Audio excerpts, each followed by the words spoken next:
Hello and welcome to Social Media Weekly, episode 9th March 2022. Social Media Weekly is brought to you by Virtual Palace Marketing.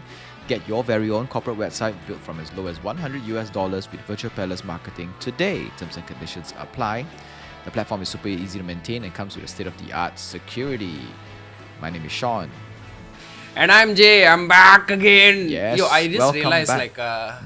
it's been skipping like one episode I can't make it or some shit will I know. happen. Like I need to figure that out, Hopefully you'll be able to be here every week, moving Yes. from now on. Because our Every listeners week. miss you lah. They got Okay, PM me. nice. They say, "Where's Jay? Bro, where's Jay? Jay's missing." I just don't lah. I'm tired already. Okay, but it's good to be back again. I mean, like, even though that one whole week, like I said, like sometimes when I don't come for social media weekly for that 1 week, hence that. Nah. Wow. Bro, how? No lah, Feels just like- joking lah. Feels like withdrawal lah.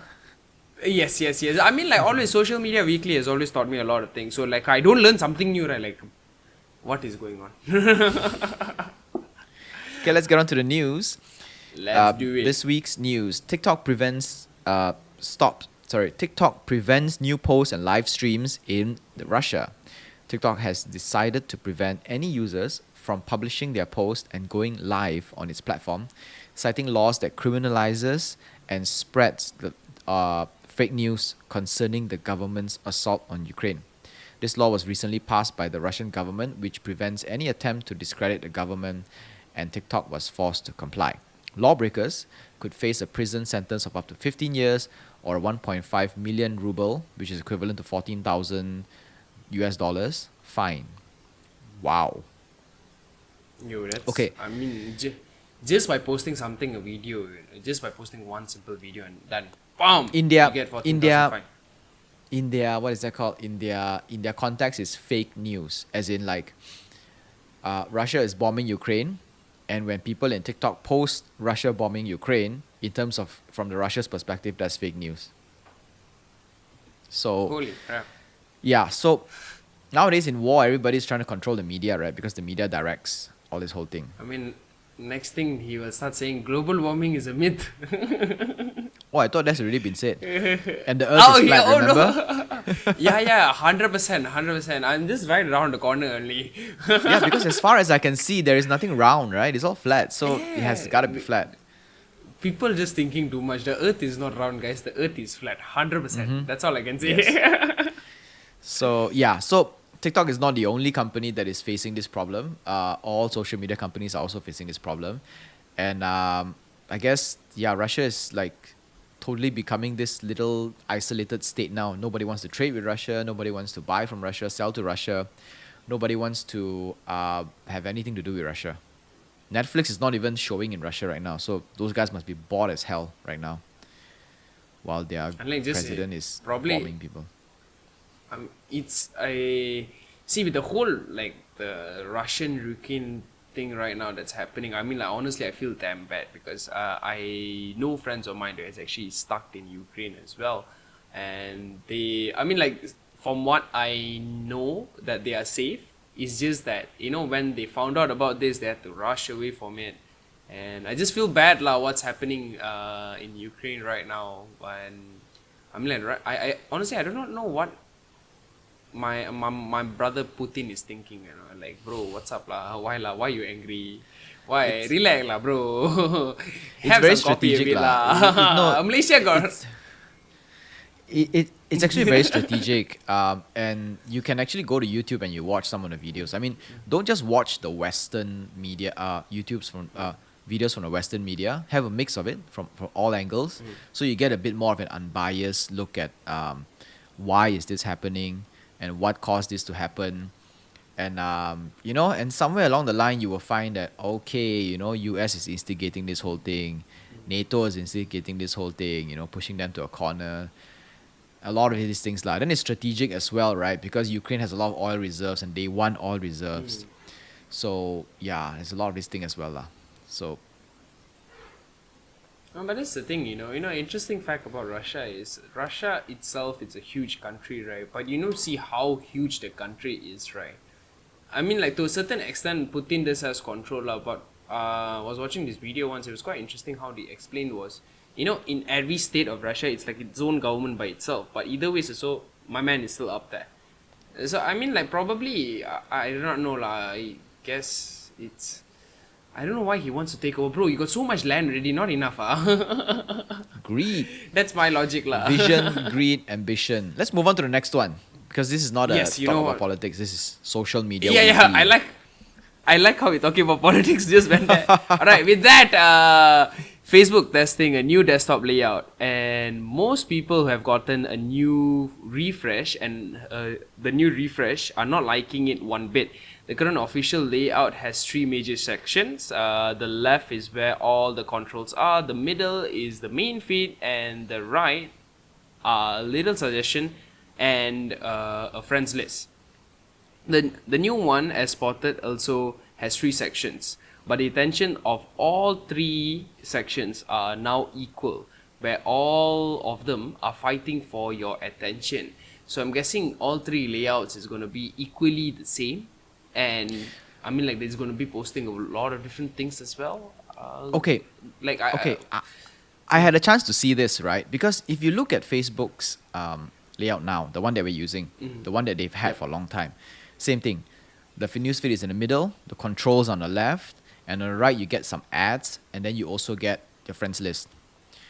The new one, technically it looks very much the same, but the problem is when you go into it, you immediately feel very confused. Like you have no idea what is supposed to be where, and everything is just lost everywhere, and everything is fighting for attention. And it feels like, Facebook has 100,000,000 little services, right? And now they want to put everything correct. together in one screen instead of being hidden.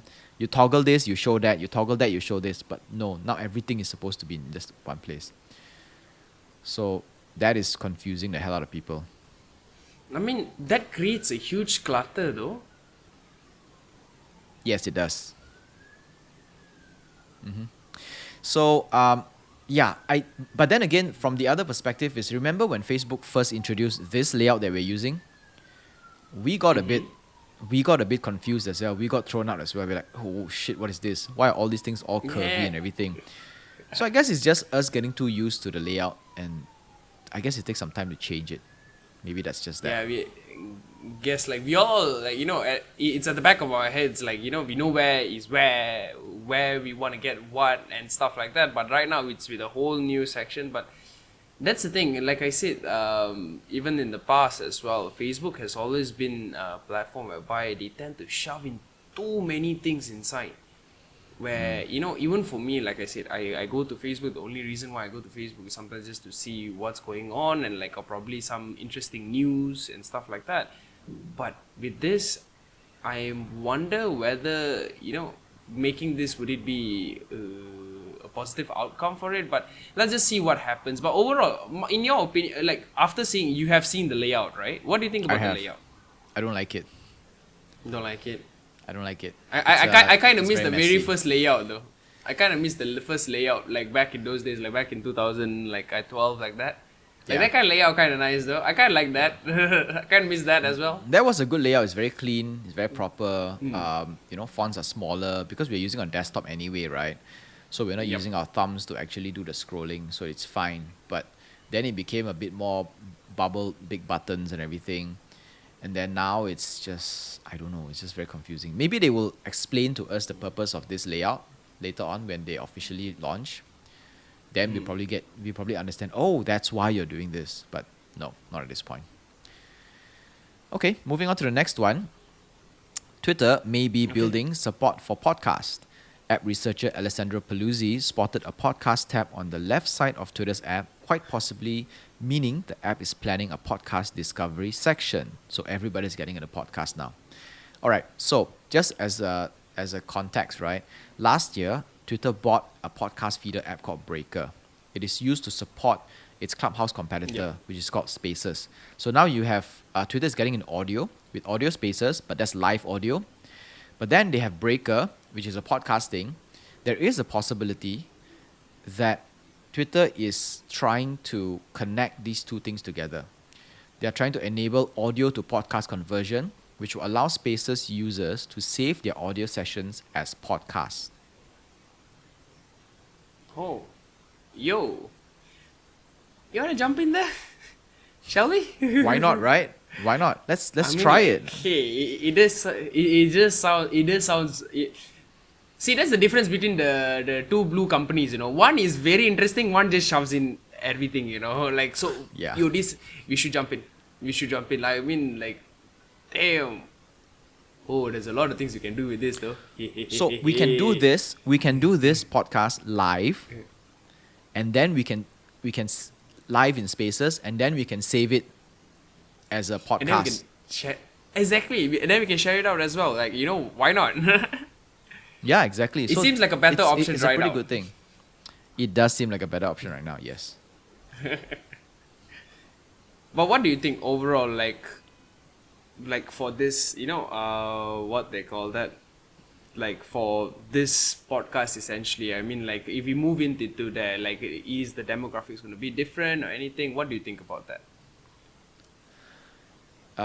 Yeah, that's what I'm afraid of, because we've been moving from Anchor to Breaker, and we don't know where the distribution network would be, because most of the people who consume our podcast, they do it from Apple Podcast, and they also some of them do it for Spotify, and a lot of them actually watch our YouTube, so YouTube will still have to be there. So let's say, for example, if Breaker does not, I'm pretty sure Breaker would disseminate it over to Apple Podcasts as well. So I guess it should be fine. We can still find it. But it could be a different, let's say, it could be a different tagging. So if it's a different tagging, those people who have subscribed to our channel on from the Anchor tag will probably not need to resubscribe again. So we need to do probably some heavy marketing to tell people, hey, we are moving to Breaker and this might change, resubscribe again, things like that. I guess Probably. I guess change probably would be good, like maybe something new, like Yep. new reach, new people. So yeah, I'm looking forward to this. And with that, I bring you the next news. Meta's NPE released to To-Do app. We initially thought the NPE team would be focusing all their attentions on building metaverse related products, but they just dropped an app that actually helps the team manage to-do lists. I'm not gonna lie, sometimes having a to-do list, it's a way much better option rather than trying to keep it in your head. I always like to write it down on a piece of paper, get things done. So yeah, it's a good thing that's coming from Meta. The difference is in the gamified layer. Am I pronouncing it right? Yep. Gamified layer. Gamified layer, where individuals who check off their lists will be rewarded with alpaca stickers. I mean, like I would love this. It gives me more reason to actually check off all my lists. I love stickers especially. On the first look, these may not seem like a very noteworthy release, but imagine if alpaca becomes famous intellectual properties which Meta can later sell as NFTs. Yo, actually, Right? think about Right. it. If Okay, you think about when it. You said it first. We said it first. Yeah. So when I first read this, I was thinking, okay, you know what? Another to-do list, boring, nothing special, right? But then when I read that they have this bunch of cute little alpacas that they give as stickers to reward people for finishing their task, all of a sudden I'm thinking, hey, you know what? Now it feels like if people get famous, if this alpaca gets famous, like Clippy? You know who's Clippy? Long time ago, in the very first few versions of Microsoft Office, whenever you turn on Microsoft Office, there is always this paperclip that will come out and ask you if you need help. Yes. Oh my goodness. Yes, with the eyeballs, floating eyeballs. Yes, that guy's name is Clippy. So Oh, okay. Clippy became a very famous meme for a function that nobody needs. Because you ask Clippy for help and Clippy cannot help you. but Clippy will still be there anyway. So, and then the guy will like stand next to you and just hover around as you do your work. So people start connecting with Clippy as if like, he's a friend. So that is an IP. Now imagine if Facebook's alpaca becomes an IP and all of a sudden they say, okay, you know what, these guys are famous. Let's create a bunch of NFTs to sell them. I mean, like, it seems like it's going towards that direction, though. Yeah. Like, very much. And also, I mean, like, probably Microsoft with Clippy, right? I think they just probably simply made Clippy, like, we are not here to help you out, but we are here to give you mental support, like, we'll be there for you. Yeah. But not physically, Just like, just virtually. you can do this. You can do this! I mean, like, great move, Microsoft. Yep. Okay, with that, that's for me. That's done for me. Back to you. Snapchat turns off heat map in Ukraine. In order to protect Ukrainian users, Snapchat has turned off public heat maps across the country. So heat map on Snapchat is actually, there is this function when you go to the map, right? You get to see spots where all the users are. So it actually shows anybody who's a user how many people how many Snapchat users are concentrated in these areas. So for the fear of the safety of the Ukrainians, Snapchat has turned off this thing. So any hostile people cannot actually go in and check it out or use it to search for Ukrainians. On top of that, the heat map has also been turned off. The ads have been turned off for Belarus, Ukraine, Russia, and also Snapchat has stopped selling ads to Russian entities altogether. Yo, man. I mean, I like how today's news, like, we sandwich the layers with, like, politics, interestings, and politics. I mean, like, Yeah. right now. But for me, overall, I feel that the heat map thingy should be switched off. If you think about privacy and stuff like that, it's a bit difficult because people would know where you are at, and it's a bit dangerous at this point. But yeah, overall, hearing this kind of news, first thing that comes to my head, what is it good for? Absolutely nothing. I don't. Nothing. Exactly. Like, it's not worth it, guys. It's not worth it. Life is short. Let's just we do what we can do best.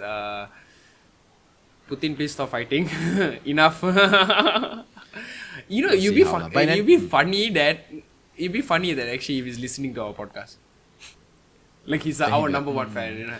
Then he'd be like, Jay, you make a very valid point. I think, okay, I'm just going to withdraw my troops tomorrow. Yeah, it's okay lah. Enough lah. Thank you so much, Jay, for the advice. And, like, I don't know where, right? Like, oh, thanks. You're welcome. Then you'll be the savior, which is good. Then, Can. I don't mind. I mean, like, I don't want to be the savior, but like, I can be the anonymous savior. Okay lah, be quite honest lah. All right. But yeah, I mean, like, for me, what do you think about this whole heat map thingy on Ukraine, though? Switching it off. Do you think it should be switched off long time ago, or do you think it's a good call to switch it off right now? It's a privacy issue, all around, but it comes down to the fact that whether you see privacy issue as an issue or not.